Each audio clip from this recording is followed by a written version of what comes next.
Hello दोस्तों, आप सभी को गुलाब जामुन जैसी मीठी मीठी नमस्कार। और उसी के साथ आप लोगों का स्वागत है स्टॉक मार्केट के पूरे ज्ञान में। जैसा कि हमारी कल की वीडियो में डिस्कशन हुई थी कि हम जहां पर काफी टॉपिक्स को स्टडी करेंगे और स्टॉक मार्केट का बेसिक से लेकर एडवांस तक पूरा का पूरा ज्ञान यहाँ पर स्टडी आउट करने की कोशिश करेंगे और आपको A to Z जितना भी हमें जरूरत पड़ने वाली है स्टॉक मार्केट को सीखने के लिए वो हर चीज यहाँ पर डिस्कस हो जाएगी। तो ये हमारे कुछ टॉपिक थे जिसमें से आज हमारा सबसे पहला टॉपिक होगा साइकोलॉजी के ऊपर। मेन साइकोलॉजी के ऊपर नहीं है, बट हाँ साइकोलॉजी भी उसमें काफी ज्यादा इंपॉर्टेंट होने वाली है, जो हमारा रहने वाला है फंडा प्लस टेक। यानी कि जहां पर हम दोनों चीजों की इंपॉर्टेंस को समझेंगे। क्योंकि देखो सिंपल सी बात है, अगर हमें कोई भी, जैसे कि अगर हम कॉलेज टाइम में पढ़ते हैं या स्कूल के बच्चे हैं, तो वहां पर अगर हमें किसी लड़की को पटाना है, ऑब्वियसली मैं जहां पर लड़का लड़की को ही पटाएगा, क्योंकि बहुत कम चांसेस होते हैं कि लड़की लड़के पर ट्राई करेगी। होते हैं बट बहुत कम चांसेस होते हैं। तो वहां पर हमें जब लड़की को पटाना है तो कितनी कोशिशें करनी पड़ती है, उसके पीछे भी जाना पड़ता है, उसको गिफ्ट्स भी देने पड़ते हैं, हर चीज हमें ट्राई करनी पड़ती है। फिर हम जाकर कहीं ना कहीं जाकर सक्सेस होते हैं और हमारी सेटिंग हो जाती है। और उसी तरीके से जब हमें स्टॉक मार्केट में चीजों में काम करना सीखना है, देखो अगर आप सिंपली करना चाहो तो तुक्के से जो मर्जी करते रहो, बट प्रॉपरली अगर हमें वहां पर मैनेज करना है तो जिस तरीके से हमारे शरीर में एक आत्मा होती है और एक हमारा बॉडी का ऊपरला हिस्सा जो हमारा शरीर होता है, तो वो दोनों चीजें इंपॉर्टेंट होती है। उसी तरीके से स्टॉक मार्केट में फंडामेंटल और टेक्निकल दोनों इंपॉर्टेंट होने वाले हैं और दोनों की अपनी अपनी इंपॉर्टेंस होने वाली है। क्योंकि लोगों को पता ही नहीं है कि हमें फंडामेंटल कहां पर यूज करने हैं और टेक्निकल कहां पर यूज करने हैं। तो इन दोनों पॉइंट्स को हम अच्छे से स्टडी करने की कोशिश करेंगे। तो अभी से इस वीडियो को लाइक और चैनल को सब्सक्राइब कर दीजिएगा। तो हम सीधा चलते हैं और स्क्रीन को थोड़ा सा वाइड कर लेते हैं और वहां पर समझने की कोशिश करते हैं। तो देखो यहाँ पर दो चीजें आ जाती हैं। एक तो हमारे आ चुके हैं फंडामेंटल, जिसे हम कहेंगे कि मेन मोटो क्या होता है फंडामेंटल का। अगर हम काम समझने की कोशिश करें तो इसका मतलब होता है कि हमें कब किस स्टॉक को सिलेक्ट करना है। इन शॉर्ट मैं कहना क्या चाहता हूँ कि स्टॉक मार्केट में हमारे पास 2 से 3 हजार के बीच में स्टॉक्स पड़े हैं। ऑब्वियसली हम सभी स्टॉक्स में काम नहीं करते, बट हमें वहां पर कौन कौन से स्टॉक्स को सिलेक्ट करना है वो हमें फंडामेंटल बताएंगे। ये हमारे लिए पहला इंपॉर्टेंट पॉइंट हो चुका है, जो इसका मेन काम है। काम पर ध्यान दो, नाम में कुछ नहीं रखा, नाम आप इसका जो मर्जी रख लो, वो आपकी इच्छा है। बट फंडामेंटल का काम है कि हमें कौन से स्टॉक को सिलेक्ट करना है, वो हमारा फंडामेंटल बताएगा। दूसरा आ जाता है हमारा टेक्निकल। टेक्निकल क्या बताते हैं? टेक्निकल बताते हैं कि हमें कब एंट्री लेनी है, कब एग्जिट लेना है, कब की स्टॉक को खरीदना है, कब की स्टॉक को बेचना है, ये हमारा टेक्निकल बताएगा। मतलब कि स्टॉक मार्केट में जब भी आप काम करना चाहोगे, आपको सिंपली दो चीजें चाहिए। एक तो मुझे स्टॉक चाहिए कि कौन सा शेयर मुझे खरीदना है या बेचना है। दूसरा, उसको कब खरीदना या बेचना है, तो वो टेक्निकल बताएंगे। तो दोनों चीजों की अपनी अपनी इंपॉर्टेंस होने वाली है। बट सिर्फ क्या इतना ही काफी है फंडामेंटल और टेक्निकल में? देखो जो इनके बीच में चीजें आएंगी उन्हें तो हम वन बाय वन डिस्कस करेंगे, बट सिर्फ हम जहां पर फंडामेंटल और टेक्निकल्स की थोड़ी सी बेसिक चीजों को क्लियर करने की कोशिश करें और क्या साइकोलॉजी होती है उन चीजों को समझने की कोशिश करेंगे। बट आई हो कि आप इनका जो मेन काम होता है वो समझ पा चुके होंगे। आप अपने नोट्स बना लीजिएगा अगर आपको प्रॉपरली इस पूरी की पूरी सीरीज को अच्छे से सीखना है, वरना बाद में आपको दिक्कतें आएंगी आएंगी।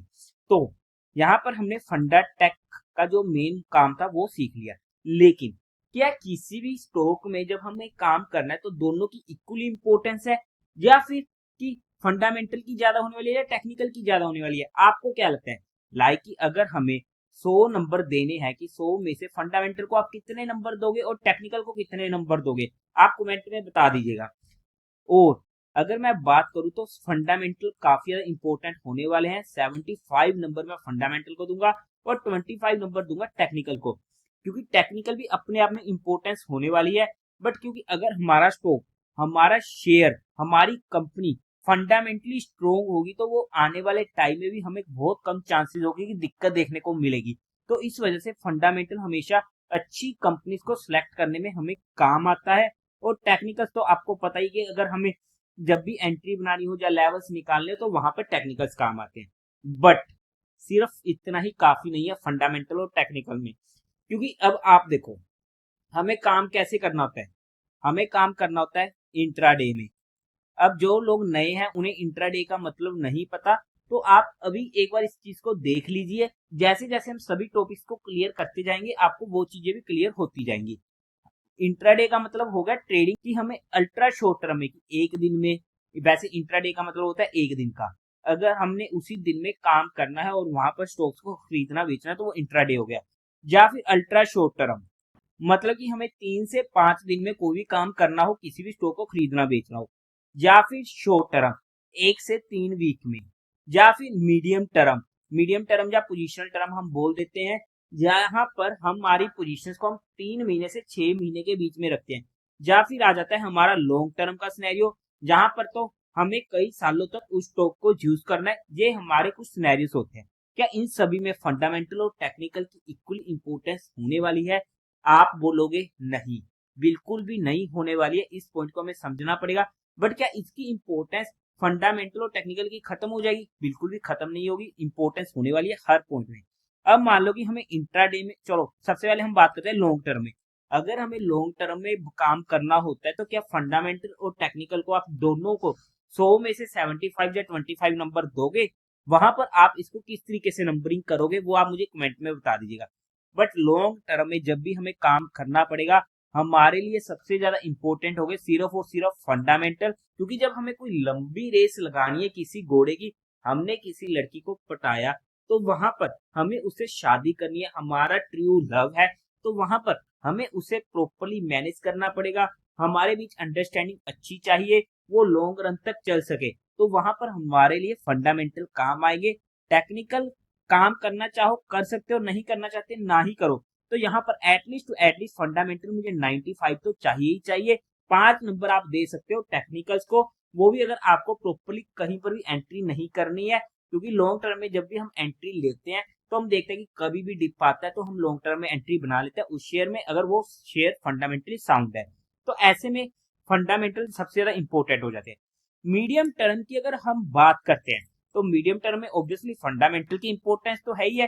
क्योंकि अगर हम टेक्निकल के बेसिस पर ही बात करेंगे तो मीडियम टर्म तक क्या हो सकता है कि अगर कंपनी में कोई भी ऐसी दिक्कत हो गई जिसकी वजह से वो स्टॉक अच्छा खासा टूट जाता है, तो वहां पर हमें फंडामेंटल काफी बार बचा जाते हैं। तो यहाँ पर 75 नंबर दूंगा मैं मीडियम टर्म में फंडामेंटल को, 25 दूंगा टेक्निकल को। क्योंकि टेक्निकल मीडियम टर्म में जब हम पोजीशनें बना रहे हैं तो हमें प्रॉपरली लेवल चाहिए कि हमें प्रॉपर कहां पर एंट्री करनी है, कहां पर एग्जिट करना है, ताकि हमें कभी भी बड़ा लॉस ना हो। इस वजह से हमें जहां पर टेक्निकल्स को भी इक्वली इंपॉर्टेंस देनी पड़ेगी या थोड़ी बहुत ज्यादा देनी पड़ेगी। अब अगर हम बात करते हैं शॉर्ट टर्म की, जहां पर हमारा टाइम पीरियड 1 वीक से 3 वीक का है, तो वहां पर अगर हम फंडामेंटल्स को थोड़ा सा और कम कर देते हैं 50 पे और टेक्निकल्स को भी डालते हैं 50 पे।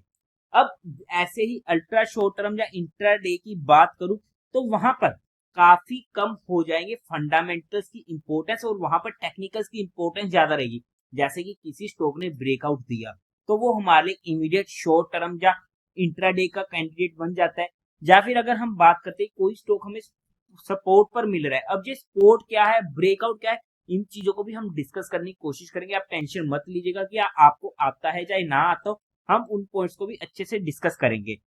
तो वहां पर हमारे लिए इंट्राडे पर्सपेक्टिव या अल्ट्रा शॉर्ट टर्म पर्सपेक्टिव हम टेक्निकल्स को ज्यादा वहां पर तवज्जो देंगे और वहां पर फंडामेंटल्स इंपॉर्टेंट हो गए। देखो अगर हमारा स्टॉक फंडामेंटली साउंड है तो वो चाहे शॉर्ट टर्म का कैंडिडेट है, चाहे अल्ट्रा शॉर्ट टर्म का कैंडिडेट है, चाहे लॉन्ग टर्म का कैंडिडेट है, वो तो हमारे लिए सोने पर सुहागे वाली बात हो जाएगी इंट्राडे और अल्ट्रा शॉर्ट टर्म पीरियड में भी। बट अगर इंट्राडे और अल्ट्रा शॉर्ट टर्म पीरियड में हमारा स्टॉक फंडामेंटली साउंड नहीं है और हमें अच्छा खासा एक्सपीरियंस हो चुका है, तो हम वहां पर प्रॉपरली टेक्निकल्स में भी काम कर सकते हैं।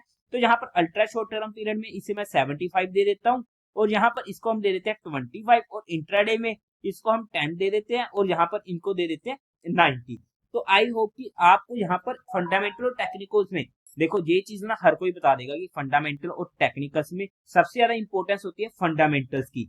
बट जो ये चीज बताई है ना ये कोई नहीं बताएगा, क्योंकि हमें हमारे माइंडसेट, हमें हमारी साइकोलॉजी के ऊपर काम करना होता है, किस तरीके से हम पोजीशन बना रहे हैं। देखो सिंपल सी बात है, हमने कोई भी स्टॉक उठाया, कोई भी शेयर उठाया, वो तो हमें पता है ना कि हमने उसे किस पर्पस के लिए उठाया, शॉर्ट टर्म के लिए उठाया, जब हमने डे ट्रेडिंग करनी थी, जब हमने 4-5 महीनों के लिए उठाया, जब लॉन्ग टर्म के लिए उठाया। तो उस बेस पर हमें सबसे पहले क्या चीज वहां पर देखनी होगी, फंडामेंटल को या टेक्निकल को, ये चीज हमारे लिए मेन इंपॉर्टेंट आ जाती है। तो यहाँ पर ना देखो, वैसे तो आई नो की थोड़ी सी यहाँ पर क्लियरिटी नहीं है स्क्रीन पे, मैंने भी ऐसे ही काचा चोला कर दिया है, बट अगर आप इस कंसेप्ट को समझ चुके हो ना, तो आप लोग यहाँ पर 1 मिनट के लिए इस वीडियो को पॉज करके ना इस पूरे के पूरे पेज को नोट आउट कर लीजिएगा, क्योंकि काफी ज्यादा इंपॉर्टेंट होने वाली हैं ये चीजें।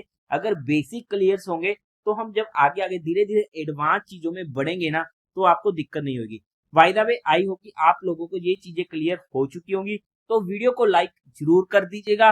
और उसी के साथ साथ आप लोगों को म्यूचुअल फंड में या इंश्योरेंस सेगमेंट में कोई भी हेल्प की रिक्वायरमेंट है, या आप लोग चाहते हो कि being a mutual fund distributor हम आपका पैसा मैनेज करने में आपकी हेल्प करें, तो आपको डिस्क्रिप्शन में मेरा फोन नंबर मिल जाएगा, आप मुझसे कांटेक्ट कर सकते हैं।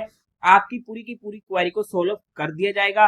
तो देवी और सज्जनों, उम्मीद है आप लोगों को ये वीडियो अच्छी लगी होगी, तो इस वीडियो को लाइक कीजिएगा, शेयर कीजिएगा और साथ ही साथ चैनल को सब्सक्राइब करें।